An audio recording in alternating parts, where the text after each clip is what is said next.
오늘 살펴볼 하나님의 말씀은 시편 39편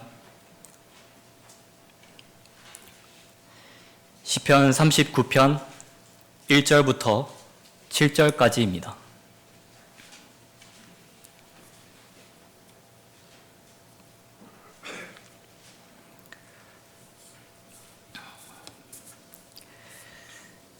읽겠습니다. 내가 말하였나니 나는 나의 길을 조심하여 내 혀로 죄짓지 아니하리라.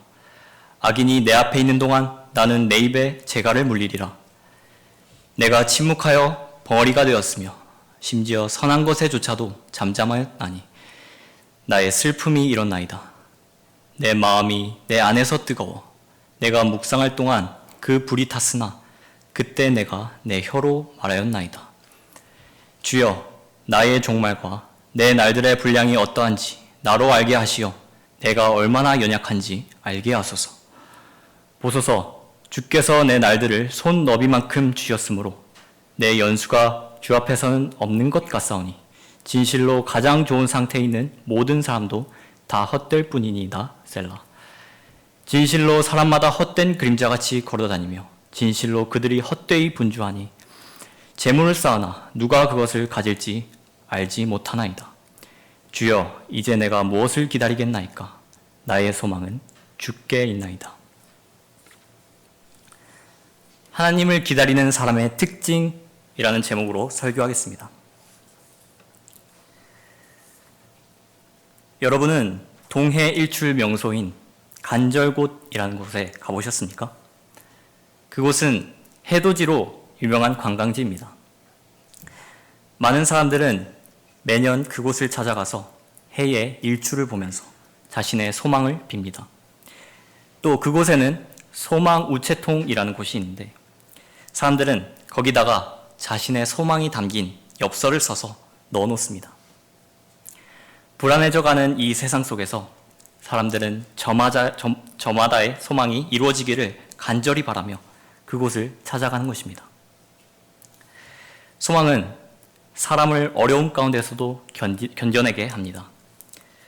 그들은 우체통에 소망을 적어놓은 후 그 소망이 이루어지기를 간절히 기다리며 막연히 기다리며 사는 것입니다.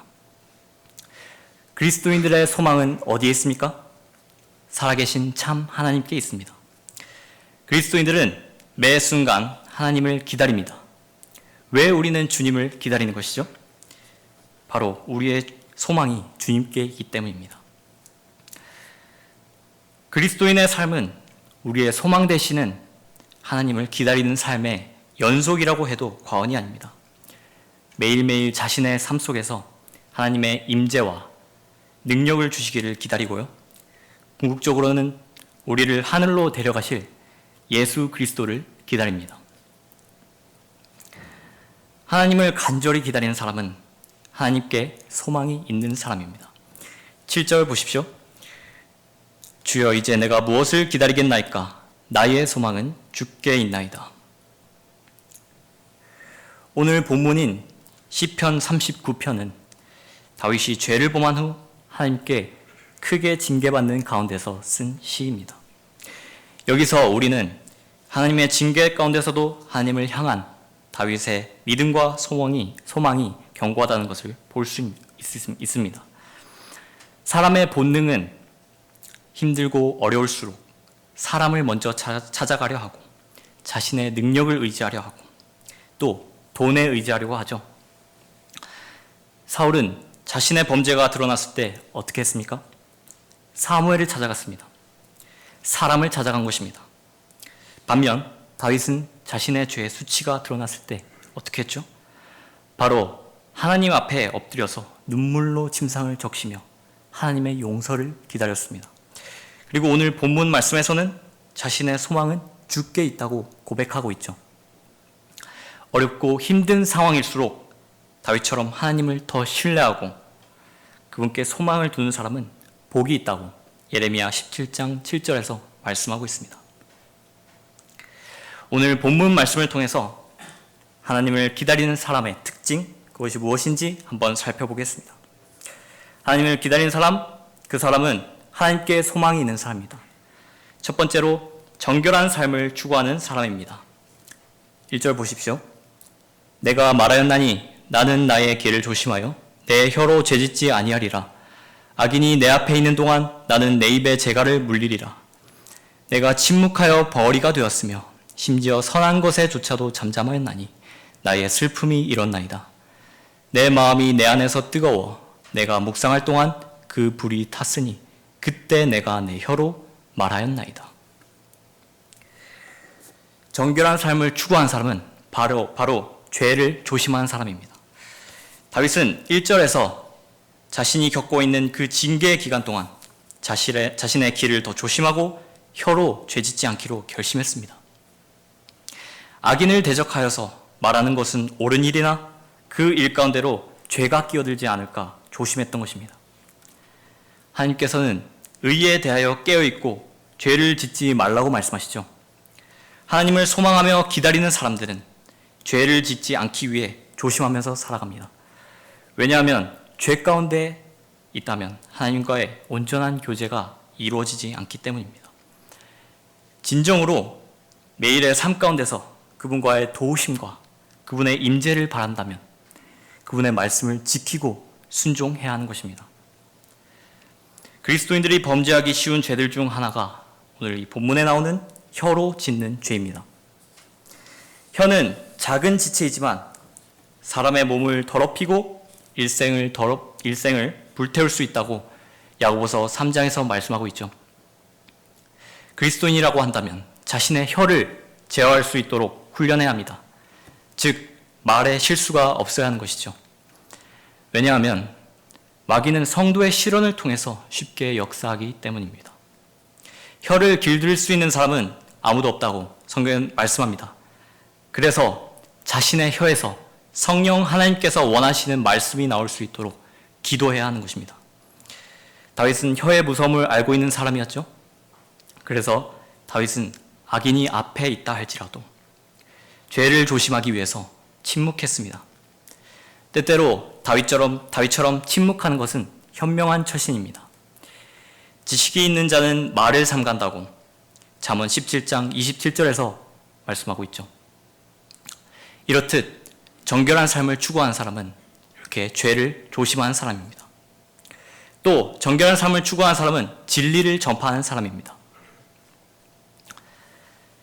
2절 다시 보십시오. 내가 침묵하여 벙어리가 되었으며 심지어 선한 것에조차도 잠잠하였나니 나의 슬픔이 일었나이다. 내 마음이 내 안에서 뜨거워 내가 묵상할 동안 그 불이 탔으니 그때 내가 내 혀로 말하였나이다. 침묵은 항상 백약인 것은 아닙니다. 다윗은 선한 것에조차도 침묵하니 슬픔이 일었습니다. 이 슬픔은 이내 가슴속에서 타오르는 불이 되었고 다윗은 결국 선한 것을 말할 수밖에 없는 지경에 이르게 되었습니다. 악한 현 세상에서 의인의 침묵은 악에 동조하는 것이므로 그리스도인들은 진리에 대해서는 말을 해야만 하는 것입니다. 죄를 죄라고 말할 수 있어야 하며 심판의 날과 지옥의 날은 반드시 온다고 말을 해야 하는 것입니다. 선지자 예레미야 20장 9절에서 다윗과 같은 반응을 보였습니다. 그때 내가 말하기를 나는 그를 언급하지 아니하고 더 이상 그의 이름을 말하지 아니하리라 하였으나 그의 말씀이 내 마음속에서 내 뼈들 속에 사무치는 타는 불 같아서 내가 참기에 지쳤고 견딜 수 없었나이다. 하나님을 참으로 소망하고 기다리는 그리스도인이 진리를 말하지 않는다면 이들의 마음처럼 뜨거워 타버릴 것입니다. 성령 하나님께서 그 사람에게 복음을 전하라고 마음에 감동을 주시면 복음을 전해야 하는 것입니다. 진리를 행하라고 말씀하시면 행해야 하는 것입니다. 금 같은 침묵보다 더 귀한 것은 자신의 입을 벌려서 진리를 전파하는 일입니다. 주 예수 그리스도를 증거하고 또 진리를 선포하며 자신의 마음에서 우러나오는 찬송으로 주님을 높여드리는 일은 그리스도인의 의무이자 최고의 특권인 것입니다. 어느 기독교 잡지에 실린 이야기입니다. 한 6살짜리 아이가 있었습니다. 아이는 예수님께 대한 단순하면서도 강한 믿음을 가지고 있었습니다. 주일학교에서 배운 것을 있는 그대로 믿는 아이였습니다. 특히 주 예수 그리스도께서 성도들을 위해 다시 오시며 그것이 오늘이 될지도 모른다는 것을 배웠을 때 아이는 무척 큰 감명을 받았습니다. 어느 날 아이의 집에 손님이 찾아왔습니다. 손님이 집안을 둘러보다가 아이의 방이 무척 깔끔하게 정돈되어 있는 것을 보고 칭찬을 했습니다. 너는 방을 정말 깨끗하게 치워놓았구나 라고 손님이 칭찬하자 아이는 미소를 지으며 이렇게 말했습니다. 그럼요, 제가 모든 것을 정돈해 두었어요. 왜냐하면 예수님께서 오늘 오실지도 모르거든요. 하나님을 소망하고 하나님을 간절히 기다리는 사람이라면 이 예화에 나오는 아이처럼 매일매일 예수님의 다시 오심을 대비할 것입니다. 곧 결혼을 앞둔 신부처럼 우리는 모두 그리스도의 신부 아닙니까? 자신을 정결하게 하고 신랑이 기뻐할 모습으로 기다리는 것입니다. 하나님을 기다린 사람, 그 사람은 하나님께 소망이 있는 사람입니다. 두 번째로 자신의 연약함을 아는 사람입니다. 4절 보십시오. 주여, 나의 종말과 내 날들의 분량이 어떠한지 나로 알게 하시오. 내가 얼마나 연약한지 알게 하소서. 보소서, 주께서 내 날들을 손 너비만큼 주셨으므로 내 연수가 주 앞에서는 없는 것 같사오니 진실로 가장 좋은 상태에 있는 모든 사람도 다 헛될 뿐이니다. 셀라. 여러분은 4절에서 말했던 것처럼 이 생에서 여러분의 남은 날들이 얼마일지 생각해 봐야 합니다. 성경은 사람의 연수가 70이요 강건하면 80이라고 말씀합니다. 또 본문 5절에서는 다윗은 내 날들을 손 너비만큼 주셨다고 표현하죠. 사람의 인생이 손 너비만 하다면 하나님의 연수의 너비는 어느 정도일까요? 여러분, 영혼을 측정할 수 있습니까? 측정이 불가능한 곳입니다. 우리가 나중에 영생에 입성하게 된다면 이 지상에서의 날들이 얼마나 짧을지 더 크게 느껴지겠죠. 다윗은 자신의 연수가 하나님 앞에서는 없는 것 같다고 표현합니다. 맞습니다. 사람의 연수는 80년을 다 산다고 하더라도 영원히 거하시는 하나님 앞에서는 먼지에 불과한 것입니다. 시편 90편 4절에 따르면 주의 목전에서는 1000년이 단지 지나간 어제와 같다고 말씀합니다. 영원히 거하시는 하나님 앞에서 사람의 연수가 무슨 가치가 있겠습니까? 다만 우리의 날들이 얼마나 짧은지 셀 줄 알아서 마음이 지혜 이르는 것만이 유일한 살 길일 것입니다. 그 지혜는 5절에서 말하고 있는 진실로 가장 좋은 상태에 있는 모든 사람도 다 헛될 뿐임을 아는 것입니다. 사람은 자신이 언제 죽을지도 모릅니다. 너희가 내일 일어날 일을 알지 못하나니 너희 생명이 무엇이냐? 잠깐 보이다가 사라지는 안개라고 말씀하시죠. 우리의 인생은 잠깐 보이다가 사라지는 안개입니다. 뉴스에서 나오는 그 허망한 죽음들을 보십시오. 최근에 무안공항에서 비행기가 착륙하다가 탑승자들 중에서 승무원 2명을 제외한 모두가 사망하는 그런 안타까운 사건이 있었죠. 그렇게 많고 많은 비행기들 중에서 자신이 타고 있는 비행기가 몇 시간 뒤에 사고가 날 것이라고 예상했던 사람이 과연 있었을까요? 사람은 자신의 종말의 날을 모르는 것입니다. 그 사건이 일어난 이후 저는 사람들이 이제 무서워서 비행기를 많이 안 탈 줄 알았습니다. 그러나 아이러니하게도 그 뒤 설 연휴 기간 동안 433만 명의 승객이 항공편을 이용했다고 보도된 기사를 보았습니다. 그리스도인들은 하나님을 믿고 신뢰하니까 그런 사고가 난 이후에도 비행기를 두려움 없이 탈 수 있습니다. 그러나 하나님을 믿지 않는 사람들은 대체 무엇을 믿고 타는 것이죠? 그 사람들은 그런 사고가 자신들에게도 닥칠 수 있다는 사실을 망각한 채 한낱 기계에 자신들의 목숨을 거는 것입니다. 또 자신들이 한 치 앞도 볼 수 없는 연약하고 어리석은 존재인지 모르는 것입니다. 하나님을 믿는다 하면서도 하나님을 기다리지 않는 사람도 마찬가지입니다. 하나님을 그분의 도우심도 필요로 하지 않고 그분의 다시 오심을 대비하지도 않는 삶은 헛된 것입니다. 의사는 사람의 병을 고치려고 하고 또 사람을 살리는 일을 합니다. 아주 대단한 일을 하는 것입니다. 그러나 아무리 뛰어나고 유명한 의사라도 이 땅에서의 손 너비만한 날밖에는 살릴 수 없습니다. 그러나 예수 그리스도께서는 100년, 1000년도 아닌 영원한 생명을 여러분에게 주신 분이시죠. 여러분은 모두 이 손 너비만한 삶을 살다가 무슨 짓을 해도 빠져나올 수 없는 지옥의 불길에서 영혼을 보낼 뻔한 사람들입니다. 하나님께서는 아무 가망도 없고 소망도 없는 이 헛된 삶을 영원한 아들의 나라로 옮겨주셨습니다. 이보다 더 위대한 일은 이 세상에 없는 것입니다. 주님을 기다리고 주님을 소망하는 사람은 이 사실에 매일매일 감사하는 사람입니다. 그렇기 때문에 자신이 얼마나 연약한지 알고 매일 예수 그리스도의 능력에 힘입어 겸손히 살아가는 사람들이죠. 우리는 그분 없이는 아무것도 할 수가 없습니다. 들림받아 올라갈 그때까지 위로부터 오는 지혜와 힘과 위로로 살아가야 하는 것인데 그분께서 주시지 않으면 살아갈 길이 없는 것입니다. 그렇기 때문에 그리스도인은 전적으로 하나님을 의지하고 기다려야 하는 것입니다. 하나님께서 자신을 이끌어 주시기를 또 올바른 가르침을 주시기를 기다려야 하는 것이죠. 그렇게 된다고 한다면 때때로 시련과 고난 가운데 있다 하더라도 하나님께서 여러분을 도우실 것이고 지키실 것입니다. 하나님을 기다리는 사람, 그 사람은 하나님께 소망이 있는 사람입니다. 마지막 세 번째로 이 땅에 소망을 두지 않는 사람입니다. 6절 보십시오. 진실로 사람마다 헛된 그림자같이 걸어다니며, 헛된 그림자같이 걸어다닌다고 말씀하고 있죠. 이것이 이 땅에 소망을 두고 가는 사람들의 특징입니다. 그림자가 자신의 존재 이유를 압니까? 모릅니다. 그냥 사람이 가는 대로 따라가는 것입니다. 그러다가 해가 지면은 한순간에 사라져버리는 것이죠. 육신을 따라 사는 사람들이 그렇습니다.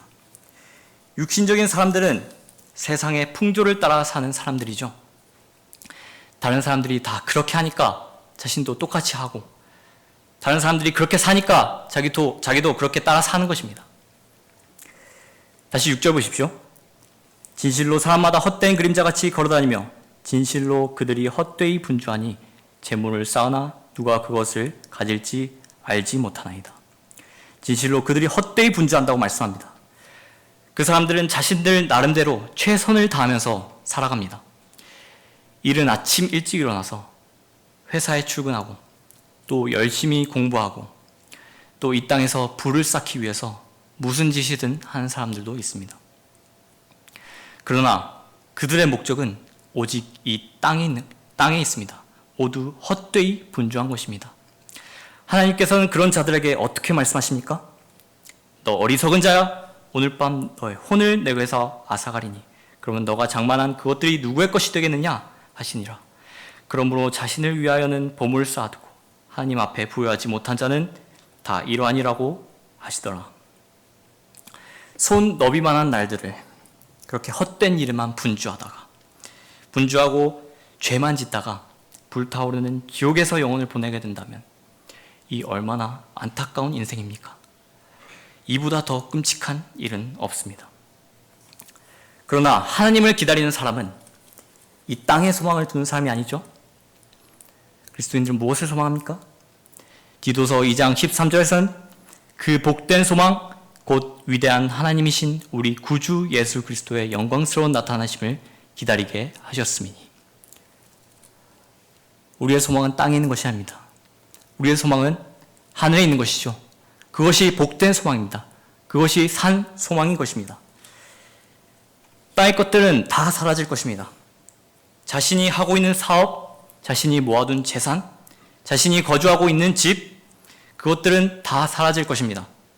그러나 여러분이 현재 참된 경배자로서 살아가고 있는 시간, 구령자로서 복음을 전파하는 시간, 죄와 맞서 싸워서 이기는 그 순간들은 영원한 유업과 보상으로 남는 것입니다. 여러분은 혹시 일본의 유명한 일화인 하치코 이야기를 아십니까? 하치코는 개의 이름입니다. 하치코는 매일 아침 주인이 출근할 때마다 엿가지 배웅을 나갔고 저녁에는 주인이 돌아올 때 마중을 나가는 충성스러운 개였습니다. 그러나 어느 날 주인이 갑작스러운 뇌출혈로 죽게 되었습니다. 주인이 죽자 하치코는 다른 집으로 옮겨졌고 하치코는 주인의 죽음을 모른 채 그 집에서 뛰쳐나와 저녁 6시만 되면 비가 오나 눈이 오나 하루도 빠짐없이 10년 동안을 역에 나가 주인을 기다렸다고 합니다. 참으로 슬픈 기다림이죠. 그러나 우리의 기다림은 이러한 슬픈 기다림이 아닙니다. 우리는 허상을 붙잡고 있는 것이 아닙니다. 여러분, 죽은 하나님이 아닌 영으로 계시고 살아계신 하나님을 믿고 있습니다. 매일매일 삶 속에서 하나님과의 교제를 통해 그분을 느낄 수 있습니다. 또 매일매일 삶 속에서 그분의 도우심을 경험할 수 있습니다. 또 그분께서는 우리에게 반드시 속히 오리라 라고 약속하셨죠. 마땅히 지옥에 가야 할 우리를 대신해서 십자가에 주어주신 예수님의 얼굴을 직접 다시 뵌다면 얼마나 기쁠지 한번 상상해 보십시오. 이 세상에 그 어떠한 행복을 가져와도 그 무엇이 재림의 벅참과 기쁨을 대체할 수 있겠습니까? 그래서 그리스도인들은 이 세상이 나아지는 것을 기다리는 것이 아니라 자신의 형편이 나아지는 것을 기다리는 것이 아니라 우리를 구원하시고 인도하시고 가르치시고 변화시킬 하나님을 기다리는 것입니다. 여러분은 지금 하나님을 기다리고 있습니까? 여러분은 지금 하나님으로부터 기도 응답을 간절히 기다리고 있습니까? 또는 고난 가운데서 주님의 도우심과 구원을 기다리고 있습니까? 아니면 다윗처럼 징계 가운데서 주님을 기다리고 있습니까? 혹시 그 기다림에 지쳐 하나님을 향한 소망이 흐릿해지지는 않았습니까? 그러나 오늘 우리가 살펴봤던 것처럼 세상 사람들이 기다리고 있는 소망은 막연하고 불확실한 소망입니다. 그러나 우리가 바라는 소망은 견고하고 확실한 소망입니다.